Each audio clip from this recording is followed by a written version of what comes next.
Hello and welcome back to Tesla News today with an update to battery prices. We're also going to look into the Model 3 in Fremont, and we have more news from China. So let's start first with the battery prices. Over the 9 past years, we have always experienced a decline in prices, which makes a lot of sense as we are scaling. The entire industry is scaling. So it's without a doubt no surprise that prices have declined.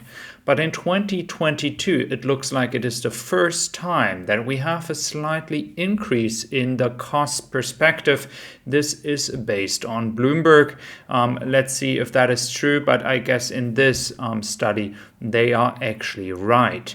Now, what is the biggest cost part when it comes to a battery pack? It is in parts the cathode production here. And this is where the advantage of Tesla is laying, because they are building a cathode production in Austin. And I do hope they will do that at some point in Europe, so Giga Berlin as well as in other places, because this is Tesla going to allow Tesla to save more money as there's no external company trying to produce that for them.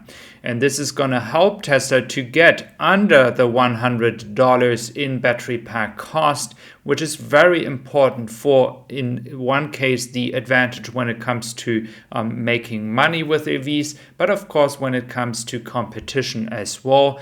And further price battles, Tesla would have a further advantage here when it comes to still making money in lower price segments.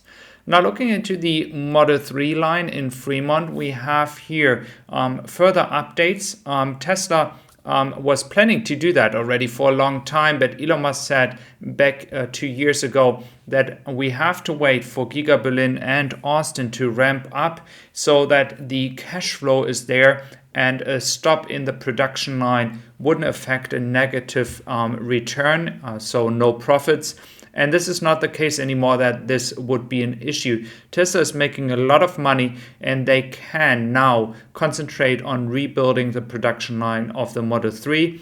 Lots of people from China, from the factory in Shanghai, are actually in Fremont. We have been talking about that 2 weeks ago. So they're going to help to make that with the experience they have from Shanghai. So again, this is as well a very good sign. Hard work happening over there. But this will also increase the build quality. There are rumors out there that Tesla might do a refresh in 2023 when it comes to the Model 3. I would be very excited to see that. And if they would do that first in Fremont and after in Shanghai, again, we have to wait for final conclusions here. There were rumors that a refresh was already seen, but I don't believe that yet.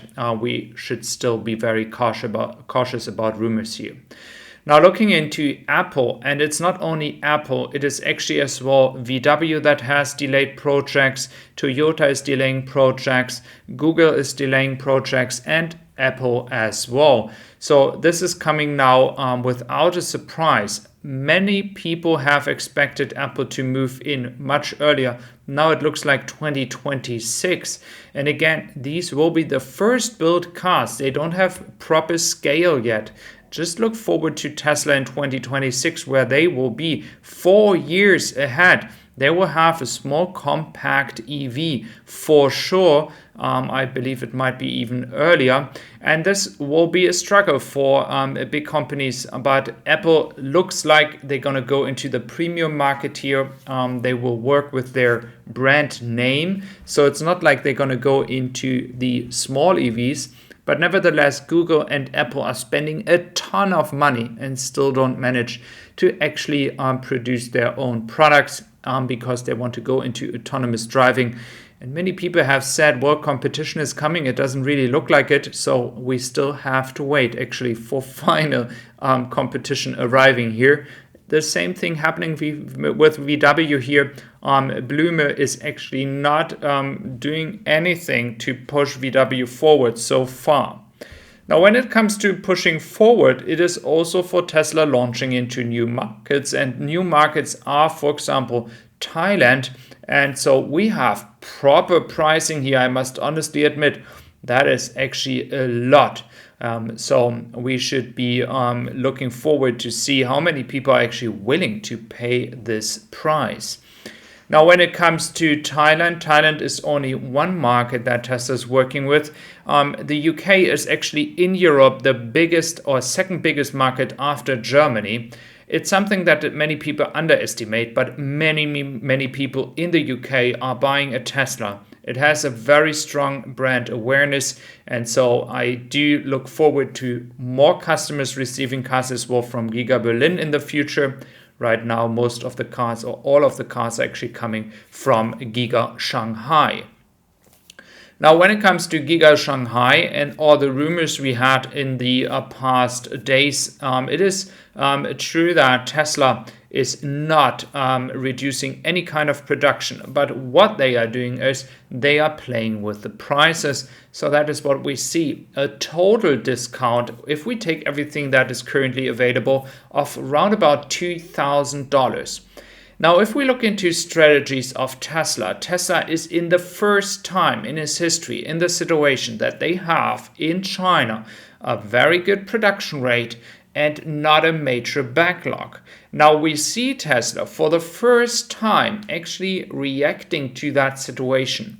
And what I do like about that is they are not pushing all these cars to some place and they just leave them there and they wait that some customer might buy them. No, they are playing with the prices.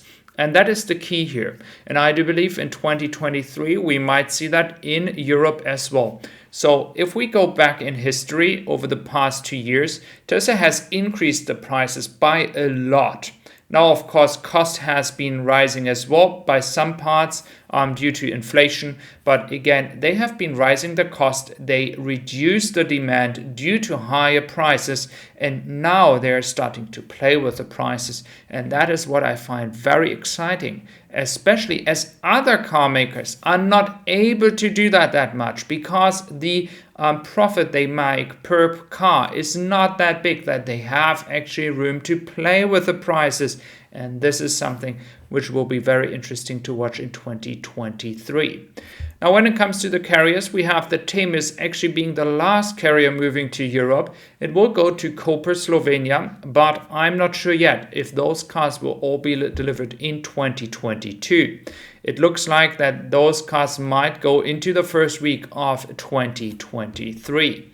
Again, in Germany, that is not an issue because we have a deal here with a Tesla that those subsidies might still apply. So thank you very much for being here today again on my channel. If you're new to my channel, do consider subscribing. I would really appreciate that. And we hopefully see us back here tomorrow. Thank you.